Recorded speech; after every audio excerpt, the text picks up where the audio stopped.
কেমন আছেন? আশা করি সবাই ভালো আছেন। আমাদের চ্যানেল ব্লুমস অ্যান্ড ক্রিপারের তরফ থেকে আজকে আরেকটা প্রতিবেদন আপনাদের সামনে নিয়ে আসছি, যেটা হলো আরেকটা সবজি, সেটা হলো লাউ। লাউ আমরা জানি আমাদের বাজারে পাওয়া যায় এবং আমাদের ফ্যামিলিতে অনেক সময় এটা সবজি হিসেবে ব্যবহার করা হয়। তো লাউ অনেক রকমের হয়, লম্বা আছে, গোল লাউ আছে, বিভিন্ন রকমের লাউ আছে।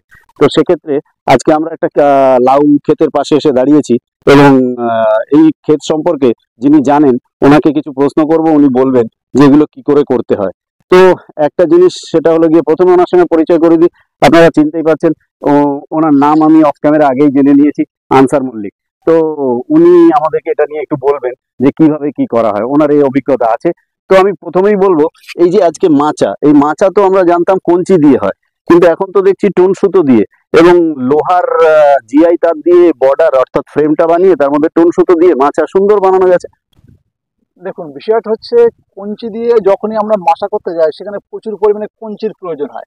একদম ঠিক আছে, তো আমার এটা 10 কাঠা 12 কাঠা মতো জমি আছে এবং হয়তো শুধু কঞ্চি বিক্রি হবে না, বাঁশ কিনতে হবে। বাঁশ কিনতে হবে, সেক্ষেত্রে আমার খরচটা অনেকটা বেশি পড়ে যাচ্ছে। আইসি। কিন্তু যখন আমি তার এই টন সুতো দিয়ে এই মাচাটা করছি তখন কিন্তু আমার অনেক খরচ কমে হয়ে যাচ্ছে। এখানে খরচটা খুব বেশি আমার লাগে। এবং যদি সত্যি সংরক্ষণ করে রাখা যায় সুতো, পরের বারে আবার ব্যবহার করা যায়। কঞ্চি কিন্তু আর যাবে না, হয়তো কঞ্চি পচে যাবে, ভেঙে যাবে, গুঁড়ো গুঁড়ো হয়ে যাবে, ইত্যাদি ইত্যাদি। এবারে বিশেষ করে লম্বা যে লাউগুলো, এই লাউয়ের জন্য আপনার মাচা করা কিন্তু আবশ্যক, কেননা এগুলো যদি নিচের দিকে ঝুলে না পড়ে, এগুলো লম্বাও বেশি দূর হবে না, তাই তো? হ্যাঁ, এই যে আপনি মাচা যদি আপনি না করেন তাহলে কিন্তু এই যে লম্বা লাউয়ের ফলনটা আপনি ভালো পাবেন না এবং লাউ কিন্তু আপনার বাঁকা বাঁকা হয়ে যাবে। আচ্ছা আচ্ছা, হ্যাঁ, ঝুলন্ত থাকলে এটা যেরকম চিচিং এর তলায় অনেকে ভারী কিছু ঝুলিয়ে দেয় যাতে স্ট্রেট হয়, খানিকটা এরও ক্ষেত্রে তাই। হ্যাঁ, লাউয়ের ক্ষেত্রে যে লম্বা যে লাউটা আছে, আর একটা লাউ আছে গোল লাউ, ওটা আপনি মাটিতে করতে পারবেন। আচ্ছা আচ্ছা, ওটা মাটিতে বসে বসেই বেলুনের মতো ফুলে যাবে, মাটিতে করতে পারবেন, ওটা অসুবিধা ফুলে যাবে। কিন্তু লম্বা লাউয়ের, ক্যামেরাম্যানকে বলবো এইসব জায়গা দিয়ে প্রচুর লাউ হয়ে আছে এবং আগামীকাল বলছি, সরি, গতকাল উনি বলছেন যে এখানে প্রায় তার আছে এই একটা তার। তো গতকাল উনি বলছেন যে এই বাগানে প্রায় 300-350 মতো লাউ বিক্রি করে দিয়েছেন। তো আপাতত তারপরে যেগুলো আছে এগুলো সব ছোট ছোট লাউ আছে বাম সাইডে। তো এই যে লাউ গাছ, এই লাউ গাছের ক্ষেত্রে উনি বলছেন যে জার্মিনেশন হাতে করে ম্যানুয়ালি, যে জার্মিনেশন ফুলের যে পরাগ মিলন, সেটা যদি এরও করে দেওয়া যায় তো এরও ফলন ভালো পাওয়া যাবে। তো উৎপাদকরা বা চাষিরা বেশি ফলনের আশায় হাতে করে পরাগ মিলন করাচ্ছেন আজকাল, তাতে ফলনটা বেশি পাওয়া যায়। উনি বলছেন মানে সেই আমরা বলি না ঠেকলেই সোনা, অর্থাৎ যেটাই করবেন হাতে করে সেটাই ফল হবে। কিন্তু পতঙ্গদের উপর নির্ভর করলে, এমনি আজকাল পতঙ্গ মানুষের কারণে এইসব ক্ষেত খামারে প্রচুর ওষুধ অ্যাপ্লাই করা হয়, সেসব ওষুধের জন্য পতঙ্গ এমনি কমে গেছে। তো সেই পতঙ্গের আশায় যদি আপনি থাকেন যে এই পতঙ্গ আপনার হচ্ছে গিয়ে করে দেবে পরাগ মিলন, তাতে দেখা যাবে কোনোটায় হয়েছে কোনোটায় হয়নি, তাতে ফল হবে না। তো আমরা জানি পরাগ মিলন না হলে স্ত্রী ফুল থেকে সেই ফলটা আর বড় হবে না, ওটা আস্তে আস্তে ফুলের সঙ্গে শুকিয়ে মোটা থেকে পড়ে যাবে। তো সেই জন্য ভালো ফলন পাওয়ার জন্য চাষিরা আজকাল হাতে করে পরাগ মিলন করানোর ফর্মুলাতে বেশি বিশ্বাসী, পতঙ্গের ওপর বিশ্বাস করে বসে থাকেন না। এবার বলবো, এই যে জমিটা, এই জমিতে আমরা নিচে তাকিয়ে দেখলে দেখতে পাচ্ছি প্রচুর লাউ গাছ, ফাঁকে ফাঁকে কিছুটা অন্তর, সেটা কতটা অন্তর এই গাছগুলো পুঁততে হয় স্যার? দেখুন, এটা আমরা সাধারণত 3 থেকে 4 হাত অন্তর অন্তর একটা ছোট জায়গায়, যাকে আমরা মাটি কুপিয়ে ওই জায়গাটা শোধন করে, ওই জায়গার মাটিটা তৈরি করা হয় গাছটার মতো করে, পুরো জমির মাটি তৈরি করতে হবে, ঠিক যেখানটা গাছটা বসবে ওইটুকু জায়গাটায়। ওটা সাধারণত আমরা 3.5 থেকে 4 হাত মতো ডিস্টেন্স মেনটেন করে এবং সেখানে 4টে করে দানা আমরা ইউজ করি। আচ্ছা, এটার ক্ষেত্রে দানা দিয়ে? হ্যাঁ, এটাই লাউয়ের ক্ষেত্রে। পটলে যেমন আমরা গাছ ব্যবহার করি, কিন্তু লাউয়ের ক্ষেত্রে আপনার লাউ বীজ যেটা আছে দূর পর্যন্ত দেখাতে পারো, উন্নত দূর পর্যন্ত দেখা, যতটা রেঞ্জে ধরে ততটা, একদম কাছে গিয়েই দেখাতে হবে এরকম না, দূর পর্যন্ত। কিছুটা ক্যামেরা উঁচু করে চালটার দিকটা, যেটা কিনা মাচা বোঝানোর জন্য, যে মাচা কিভাবে হয়। আর এবং মাচা বোঝানোর জন্য আমি বলছি ক্যামেরাম্যানকে বাইরে যদি এসে দেখানো যায়, তাতে মাচার যে অসীম দূরত্ব পর্যন্ত মাচা, সেটাও দেখা যাবে। কেননা ক্যামেরাম্যান মাচার তলায় চলে যাওয়াতে পরিষ্কার মাচার উপরের দিক দেখাতে পারছে না। তো সেই হিসেবে বলছি, বাইরে থেকেও ধরলে মাচার উপরের দিক, এখান দিয়ে আসার সময় তার আছে, আস্তে আস্তে তারের বেড়া আছে, জিআই তার দিয়ে তার সঙ্গে টুন সুতো দিয়ে এটা করা হয়েছে। আচ্ছা, আমরা হাঁটতে হাঁটতে যতটুকু সামনের দিকে যাওয়া যায় এগোই। তো যেটা বলার, এই লাউ গাছগুলো তাহলে 4টে করে দানা পুঁতে দেওয়া হয়, তাতে যদি দুটো একটা মরেও যায়, দুটো একটা চারা তৈরি হয়, এবং সেই চারাগুলোকেই পরবর্তীকালে বাউনি দিয়ে এই মাচার উপরে তুলে দেওয়া হয়। সেটাই, যেহেতু লাউ হচ্ছে লতা, এবং একটা গাছ লাউ প্রদান করা অবধি কত মাস মাঝখানে টাইম যায়? একটা গাছ বসানো আমরা 2 থেকে 2.5 মাসের পরে আপনি ফলন পাওয়া যাবে। হ্যাঁ, আচ্ছা, 2 থেকে 2.5 মাসের মধ্যে আপনি ফলন পাবেন।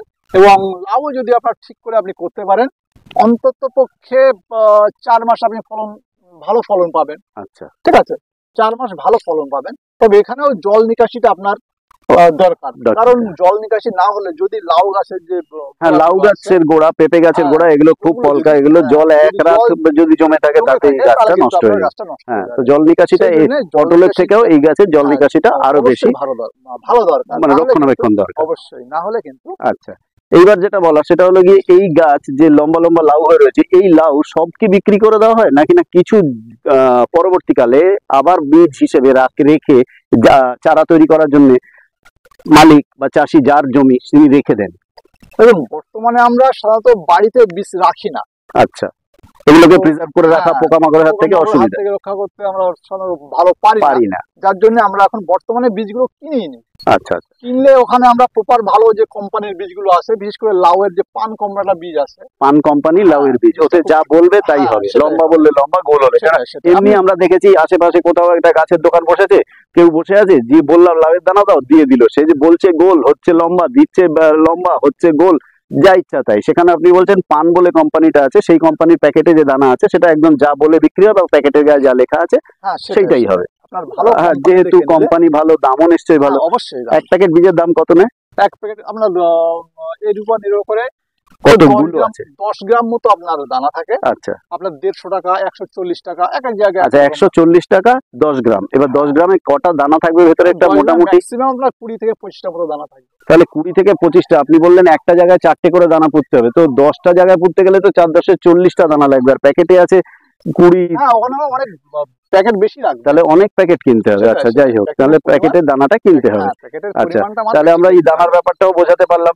এবং ভালো করে তাকিয়ে দেখুন, এই জমিটাতে চেষ্টা করা হয়েছে দোফলা যেটাকে বলে, উপরে লাউ, নিচে তাকিয়ে দেখুন পটলও আছে। তবে হ্যাঁ, কিছু কিছু পটল গাছ উনি তুলে দিয়েছেন আস্তে আস্তে, মাঝে একটা দুটো ওই কি বলে এগুলোকে যেন বললেন? না, এগুলো পিলি বলি আমরা। পিলি।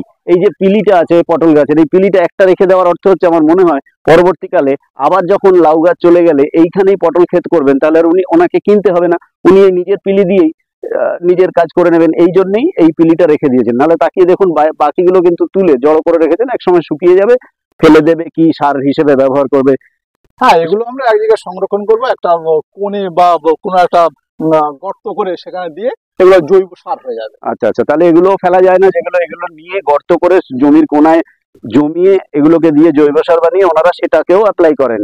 ওনারা কেমিক্যাল ফার্টিলাইজার, একটা বর্ষা খাওয়ালে এগুলো ডিকম্পোজ হয়ে সারে পরিণত হবে, জৈব সার। এগুলো জমির জন্য খুবই উপকারী। আচ্ছা, আচ্ছা, যেটা আমরা ব্যবহার করে থাকি। এবার আসি আমরা, এতে পোকামাকড় তো হবেই।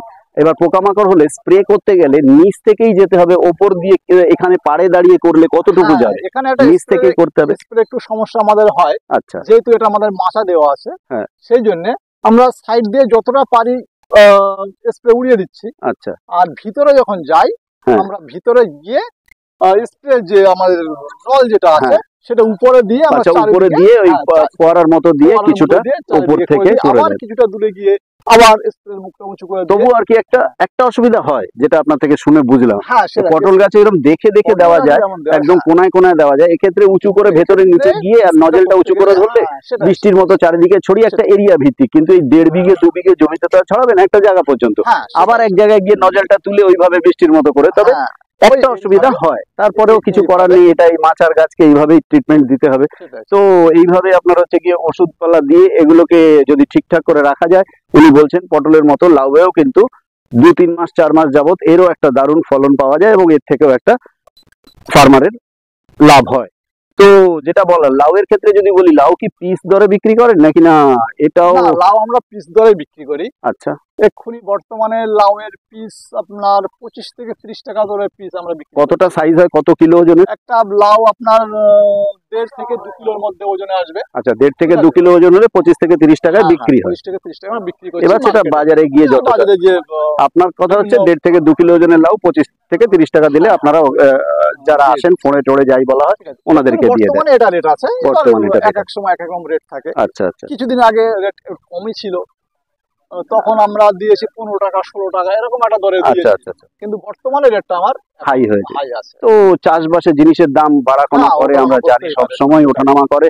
ফলন অনুসারে আমার একলার ক্ষেত না, চারিদিকের ক্ষেতে যখন প্রচুর ফলন হবে, আর আমরা জানি হ্যাঁ, ইকোনমিক্স বলছে যে সেটাই। সুলভে যাহা পাওয়া যায় তার দাম কম। দাম তো যথারীতি তখন সুলভ হয়ে গেছে, এবার আবার যখন কমে যাবে ফলন, দেখা যাবে সবার হচ্ছে না, তখন বাজারে অটোমেটিক দাম উঠে যাবে। চাহিদার থেকে যোগান কমে গেলে দাম উঠবে, ইকোনমিক্স তাই বলছে। অতএব লাউ গাছের এই যে একটা সুন্দর সজ্জা, অর্থাৎ সুন্দরভাবে সাজিয়ে অজস্র লাউ ধরে আছে, আপনাদেরকে ভিডিও কতগুলো দেখাতে পেরেছি জানি না।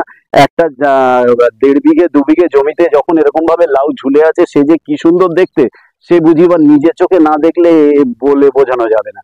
খেতে যত না সুন্দর লাগে, দেখতে তার থেকে বেশি সুন্দর লাগে। লাউ এমন একটা সবজি, ঠান্ডা সবজি, এটা একটা বাড়িতে যদি রোজ রোজ হতে শুরু করে খুব একটা ভালো লাগে না আমাদের, ঠিক আছে? সেই জন্যে এইটা বাড়িতে কম হয় হয়তো, কিন্তু অনেকে এটা পছন্দ করেন, কেননা পেট ঠান্ডা রাখে, লাউ ঠান্ডা সবজি। তো এই হিসেবে আমি এখানে দেখতে পাচ্ছি লাউ এর মাঝখান দিয়ে ওই সবজিটা কি স্যার, ওটা ধুদুল বা কিছু কি, এই যে সবুজ, খুব ডিপ হ্যাঁ, হ্যাঁ, সবুজ, ওটা ধুদুল না? ধুদুল। তো হয়তো ধুদুল করেনি নিয়নি, যেভাবেও উঠে গেছে একটা ধুদুল গাছ, আমরা দেখতে পাচ্ছি এর মধ্যে ধুদুলও হয়ে আছে। তো আমার ক্যামেরাম্যান এখন আবার ভেতরে যেতে হবে দেখাতে গেলে আপনাদের।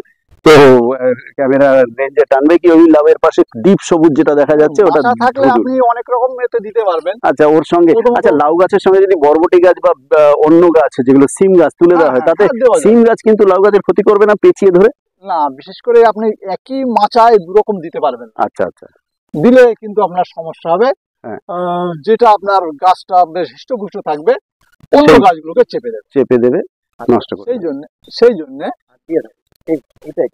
হ্যাঁ, লাউটাকে এটাতে একটু হাত ধরো। দিয়ে ধরে থাকো, হ্যাঁ, মুখটা একটু বাইরের দিকে বার করো, তোমার ওঠে যাতে। হ্যাঁ,